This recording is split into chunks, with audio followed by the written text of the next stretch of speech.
By 9:42 on a rainy Thursday night, Savannah Reed had already decided she would never tell another soul about the date. She would not tell her co-workers at the insurance office. She would not tell her cousin Melissa, who had spent 2 hours helping her choose the navy blue dress hanging comfortably across her full figure. She would not tell the elderly cashier at the neighborhood grocery store who had spent months asking whether she had finally met a good man. The humiliation would remain hers alone, tucked away beside 1,000 other disappointments she had learned to carry quietly throughout 31 years of being judged before people knew her name. The restaurant around her remained crowded and expensive, filled with polished wood, low jazz music, and people whose watches cost more than her monthly rent. Yet none of those details hurt nearly as much as the empty chair across from her. 3 hours earlier, that chair had represented possibility. Now it represented another lesson she had never asked to learn. Savannah weighed nearly 120 kilograms, and although she possessed the kind of warm smile that made strangers trust her, and eyes that seemed permanently touched by kindness, the world had spent years teaching her that beauty came with conditions. Men complimented her personality before they complimented her appearance. Relatives suggested diets instead of encouragement. Friends assured her that the right person would eventually arrive, as though love were a delayed shipment somewhere in transit. Then 6 weeks earlier, she had met Andrew Cole. He remembered details. He called instead of texting. He listened. He asked questions. He made her laugh. Most importantly, he behaved as though her size was the least interesting thing about her. For the first time in years, Savannah allowed herself to believe she might be experiencing the beginning of something real. Tonight had been their first dinner together. Tonight had also become the longest 3 hours of her life. She had just reached for her purse when the atmosphere inside the restaurant shifted so abruptly that even the musicians stopped playing. At first, she assumed a celebrity had entered because dozens of heads turned toward the entrance simultaneously. But the expressions she saw were not excitement. They were fear. Conversations disappeared. Waiter stepped backward. A wine glass slipped from someone's hand and shattered across the marble floor. 6 men wearing dark tailored suits entered the dining room and spread out with deliberate precision, positioning themselves near exits, hallways, and corners, with the discipline of people accustomed to dangerous situations. The customers who recognized them reacted immediately. Several stood. Others lowered their eyes. One couple abandoned an expensive meal without bothering to retrieve their coats. The final man entered almost half a minute later, and unlike the others, he appeared entirely unconcerned with urgency. He walked slowly through the restaurant, his posture relaxed, his expression unreadable, and somehow that calmness felt more intimidating than any visible threat could have. Savannah recognized him immediately. Nearly everyone in Chicago recognized him.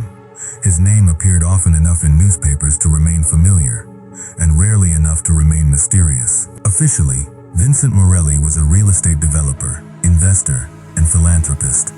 Unofficially, he was rumored to control an empire built from connections, loyalty, secrets, and the sort of influence that made powerful people choose their words carefully. At 42 years old, he possessed the confidence of a man who had spent decades being obeyed. He did not scan the room searching for someone.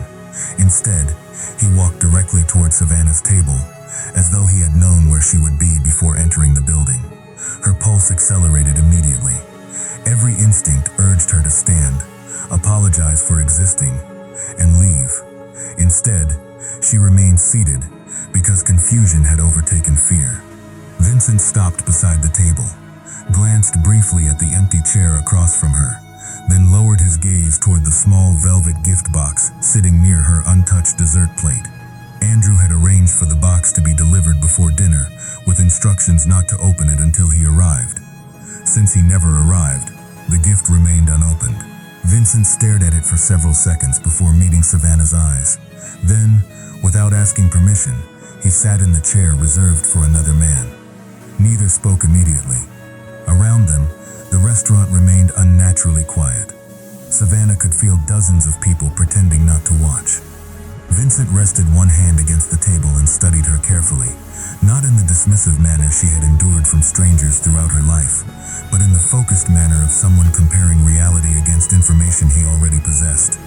Finally, he asked a question that instantly transformed an embarrassing evening into something far more dangerous. "Where is Andrew Cole?" Savannah blinked twice before answering. She initially assumed she had misunderstood him. When Vincent repeated the question, she felt a cold sensation move through her chest. The fact that a man like Vincent Morelli knew Andrew's name immediately suggested that Andrew was not who he claimed to be. Savannah explained that Andrew never arrived. She explained that she had been sitting alone for 3 hours. She explained that she worked in medical claims administration, lived in a modest apartment, and possessed absolutely no useful information about anyone connected to organized crime. The explanation sounded ridiculous even to her ears. Yet she continued, because honesty was the only thing she had available. Vincent listened without interruption.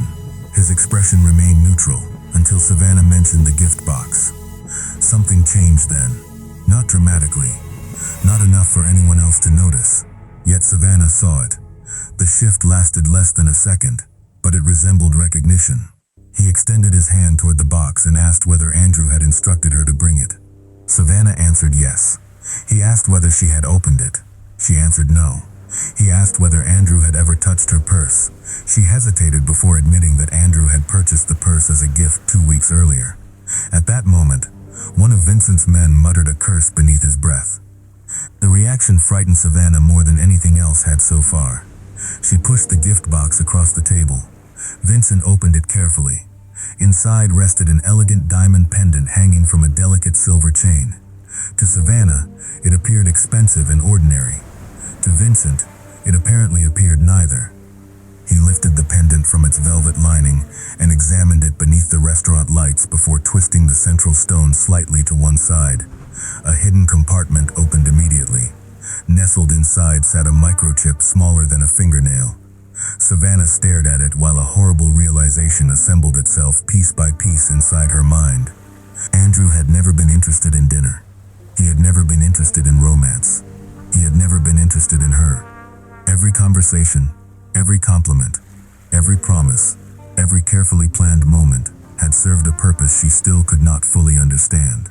For several seconds she could not speak, because anger and humiliation were fighting for space inside her chest. Vincent seemed less surprised by the discovery than disturbed by it. His jaw tightened, his eyes darkened. One of the men behind him stepped forward and quietly asked whether the chip contained what they feared.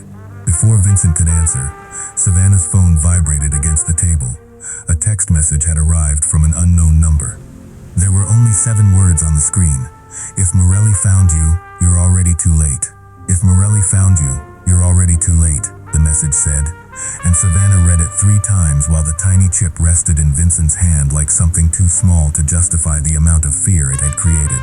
She expected him to take the phone from her, expected orders, accusations, perhaps even a gun placed gently on the table to make the next few questions feel less optional. But Vincent only asked whether she recognized the number.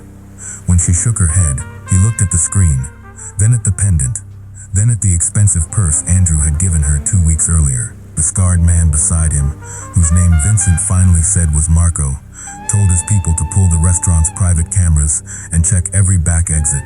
But Savannah barely heard him, because the humiliation that had weighed on her all night was changing shape. It was no longer about being abandoned by a man who made her feel foolish. It was about realizing that Andrew had studied the soft places in her life with enough patience to make cruelty look like affection. Vincent ordered the restaurant cleared properly this time. Not through panic, but through controlled privacy. With staff escorted out under protection, and guests quietly warned that their phones would be returned after the building had been swept. Savannah remained at the table because Vincent asked her to stay seated, and because she was afraid her legs would betray her if she tried to stand. He did not crowd her. He did not touch her. That restraint unsettled her more than aggression might have, because she had expected a man with his reputation to treat fear as permission. Instead, he stood beside the booth and questioned her with the precision of a surgeon removing glass from skin. When had Andrew first contacted her? What had he asked about her job? Whether he had ever visited her apartment? Whether he had encouraged her to bring anything besides the purse and the gift box? Each answer made Marco's face tighten, and by the time Savannah remembered Andrew asking casual questions about her late father's work at the Port Authority, Vincent had gone completely still. The name Henry Reed changed the room more effectively than any shouted command could have. Savannah had not planned to say it, But once she mentioned her father, the words continued, because grief had spent 18 years waiting for a door. Henry had been a compliance clerk for the Chicago Port Authority. Not an investigator, not a hero, not the type of man newspapers mentioned after accidents. He died when Savannah was 13, crushed between two shipping containers during an overnight inventory check that his supervisor later insisted he had volunteered to perform alone.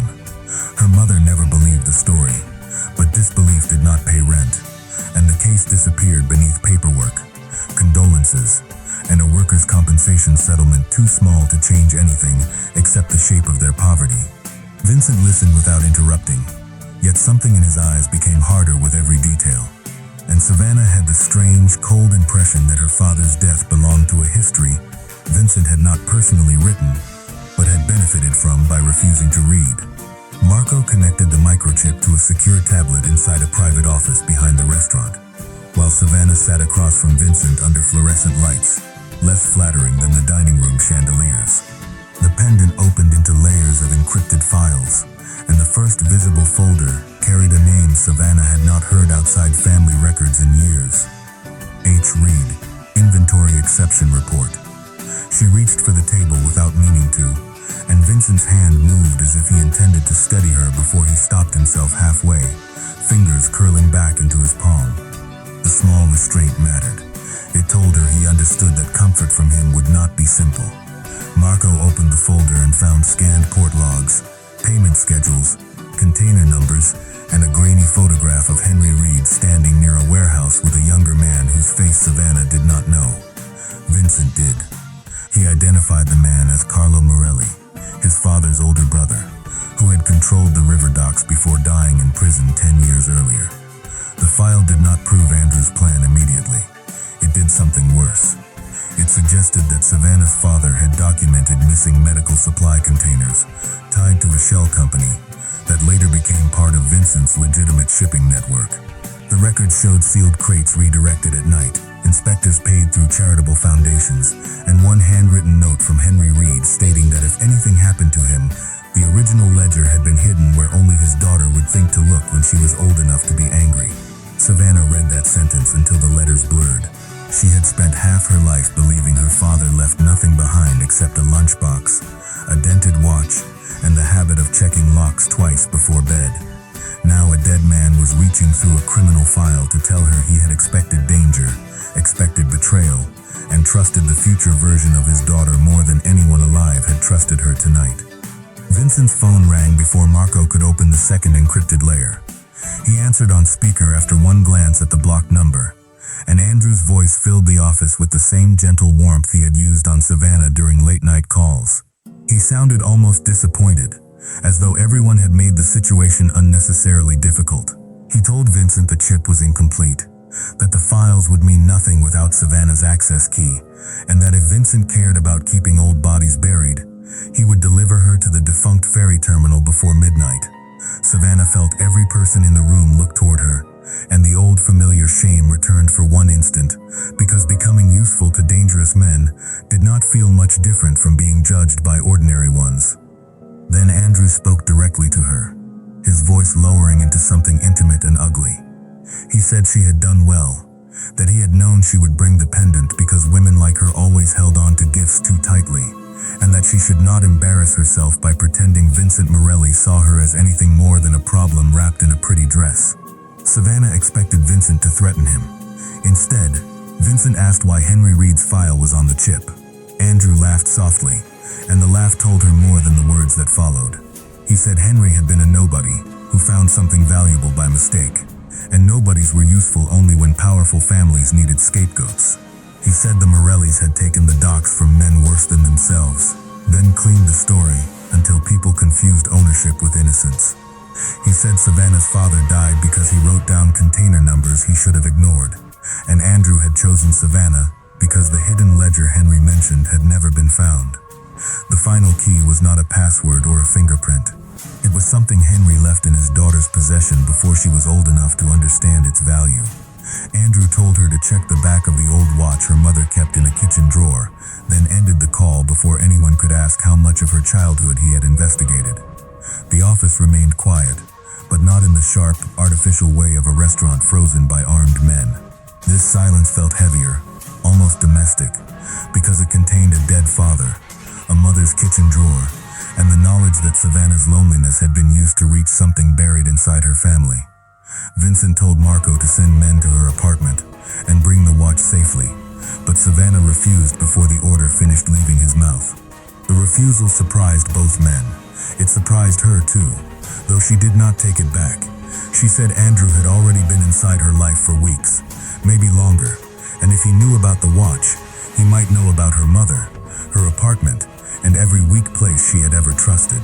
She would go herself, not because she believed she could outfight anyone, but because the watch belonged to her father, and because she was done letting men carry pieces of her family away while explaining danger in voices that sounded like authority. Vincent watched her for several seconds, and for the first time that night, his control slipped enough to reveal conflict rather than calculation. He could have ordered her protected. He could have taken the decision from her and called it necessity. Instead, he removed his black overcoat and placed it over the back of her chair rather than around her shoulders, leaving the choice visible between them. He told her he would not pretend he was safe, and he would not insult her by pretending his family had clean hands. Then he said that if she walked into this with him, she would hear truths about her father, his family, and Andrew that might make every version of the night harder to survive. Savannah stood carefully, smoothing the navy blue dress over her stomach and hips, not to hide herself, but to steady her hands with a familiar motion.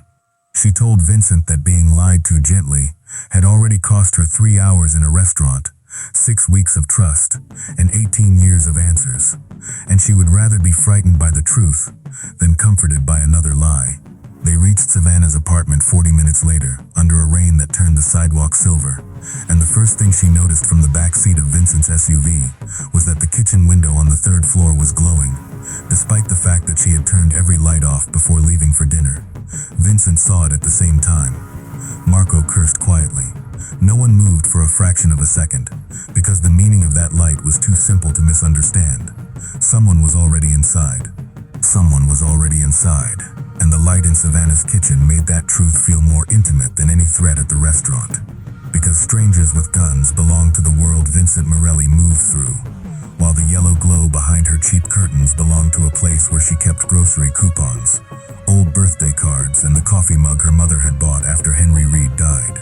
Vincent did not reach for her or order her back into the SUV, though every line of his body suggested he wanted to. He spoke quietly to Marco, sending 2 men toward the alley and 2 toward the front stairwell, then turned to Savannah and told her that if she chose to remain in the vehicle, no one would think less of her. She almost answered too quickly, almost let pride dress itself as courage, but the memory of Andrew's voice stopped her. He had counted on her wanting to prove she mattered. She chose instead to be useful.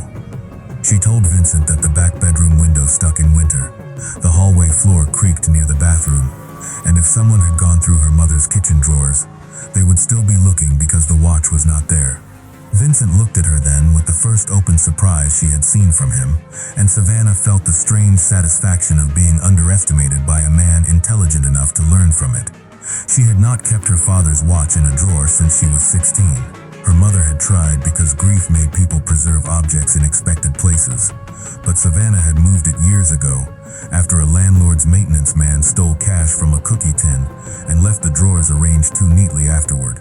The watch was inside a cracked ceramic flour canister on the top shelf of the pantry, wrapped in a blue handkerchief Henry had carried during night shifts. Savannah explained this while Vincent listened, and the fact that he did not interrupt steadied her more than reassurance would have. Together they entered through the service door after Marco cleared the first flight of stairs, but the apartment was not empty when Savannah stepped into the hallway behind Vincent's shoulder. A man she did not know stood in her kitchen wearing black gloves, with every cabinet open, and her mother's framed photograph face down on the counter. The intruder reached for his jacket, but Vincent crossed the small room faster than Savannah expected, pinning the man's wrist against the refrigerator with one hand, while Marco appeared behind him and removed a compact pistol from beneath his coat. The violence was quick, controlled, and ugly in its efficiency, nothing like the glamorous danger stories turned into romance. Savannah smelled onions from the dinner she had cooked the previous night, rain from Vincent's coat, and the sharp chemical scent of fear from the man now bent over her kitchen table. Marco searched him and found a Belandi family token, a phone with Andrew's last call still open, and a photograph of Savannah's mother leaving dialysis treatment 2 days earlier. That was the detail that changed something inside her. Not the gun, not the break-in. Her mother, fragile and stubborn and still folding grocery bags to reuse them, had been pulled into Andrew's map like another object to be moved. Savannah walked to the pantry before anyone could stop her, climbed onto the small step stool despite Vincent's visible tension, and took down the flour canister with hands that shook only after the watch touched her palm. The watch looked ordinary until Vincent turned it over beneath the kitchen light and noticed that the scratches on the back were not random damage, but a set of shallow numbers arranged around the manufacturer's stamp. Marco photographed them and ran the sequence against the chip, while Savannah held the blue handkerchief in both hands, pressing the worn cloth between her fingers as if pressure could bring back the man who had tied his shoes by the back door every morning. The hidden ledger opened within minutes. It did not show only that Carlo Morelli and the Belandis had stolen medical supplies through the ports 18 years earlier. It showed that Andrew Cole's real name was Andrew Belandi, nephew of the rival family's current boss, placed near Savannah months ago after a private investigator connected Henry Reed's old note to her employment records. The final folder included a video Henry had recorded the night before he died, his face tired under warehouse lights, his voice calm enough to break her heart. He said the Morelli heir was still young enough to choose a cleaner road if the truth ever reached him, and he asked whoever found the ledger to protect his girls before protecting any empire. Vincent did not speak when the video ended. Savannah watched his face because she needed to know what a man did when given the chance to hide a truth that could damage his family and save his pride. His silence was not empty, it was work. She could see him measuring the cost of releasing the files, the enemies it would wake, the dead uncle it would expose, the businesses it would fracture, and the power he would lose once the city saw that his fortune had been washed through stolen medicine and a dead clerk's blood. Then he unlocked his phone and called a federal prosecutor by first name. He did not ask for a deal. He did not ask for protection. He said he had evidence tied to port theft, homicide, organized crime, and a current kidnapping threat against a civilian's mother. And if the prosecutor wanted a clean case before the Belandis buried their own man, she had 40 minutes to meet him at the old ferry terminal with agents who were not already bought. Savannah did not thank him. Some choices were too overdue to deserve praise. Yet she felt her breathing change, because for the first time that night, a powerful man had chosen truth when silence would have served him better. Andrew called while they were still in the kitchen, and Savannah answered because her voice had become the one weapon he still believed he understood. He told her to bring the watch to the ferry terminal alone, or her mother's next dialysis appointment would be missed for reasons nobody would connect to him. Savannah let him talk long enough for the trace to lock, then asked whether he had ever felt anything when he called her beautiful. The question seemed to amuse him. He said she had made it easy because women like her were grateful for attention, and gratitude opened doors better than any lockpick. Vincent's hand tightened around the edge of the counter, but he stayed silent because this part belonged to her. Savannah told Andrew she would come, and the steadiness in her voice surprised even her, not because fear had vanished, but because it had finally found a job. At the ferry terminal, the river moved black beneath rusted lights, carrying the smell of diesel, wet rope, and old metal. Savannah walked ahead with the watch in her purse and a wire beneath her dress, while Vincent remained hidden with Marco, his men, and the federal team positioned beyond the ticket office. Andrew waited near the boarded windows with 2 Belandi men behind him, and a smile too familiar to deserve the face it wore. He praised her for being sensible, then made the mistake of reaching for her cheek, as though he still owned the tender version of her he had invented. Savannah stepped back and told him to say her father's name. Irritation crossed his face before vanity replaced caution. He said Henry Reed had been a fat little clerk with a conscience, a man who could have lived if he had understood that good people only mattered when powerful people allowed them to. The federal agents heard every word. So did Vincent. So did the Belandi men, whose faces changed when Andrew admitted the ledger could trade their family's immunity for his own escape. The arrest did not unfold like justice in movies. It was rougher, messier, full of shouted commands, a gun kicked across wet concrete, Andrew screaming that Savannah had set him up, and one Belandi man trying to run before Marco tackled him hard enough to crack something against the pavement. Andrew's last useful mask fell away when agents cuffed him. He called Savannah pathetic, desperate, and disgusting, then told Vincent she was nothing but bait in a pretty dress. Savannah stood close enough for him to see that he had not broken what he had chosen. She told him bait was what cowards called a woman after she survived the trap, and although her voice trembled near the end, the tremor did not weaken the words. It made them hers. Vincent did not touch her until Andrew was gone, and even then he only offered his coat by holding it open between them, letting her decide whether warmth was welcome.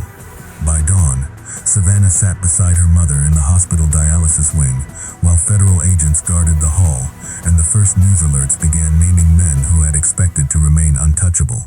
Vincent stood outside the room, visible through the glass, speaking with prosecutors about surrendered records, seized accounts, and a port empire that would never look the same again. When he finally entered, he carried Henry Reed's watch in both hands and placed it on the small table beside Savannah's mother, instead of giving it to Savannah as though he had earned the right. He apologized without asking forgiveness. He said Henry had tried to save lives, and the Morelli name had helped bury him. Savannah looked at the man who had entered her night as a threat, become protection without permission, and then made the first costly choice that belonged to redemption rather than control. She told him forgiveness was not something he could collect, but truth was a place to start, and when he nodded, accepting the limit instead of trying to charm past it, Savannah understood that the most dangerous shift of the night had not been the fall of a crime family or the exposure of an old murder. It was the quiet, unfamiliar realization that she had walked into the restaurant hoping one man would choose her, and walked out of the nightmare having chosen herself.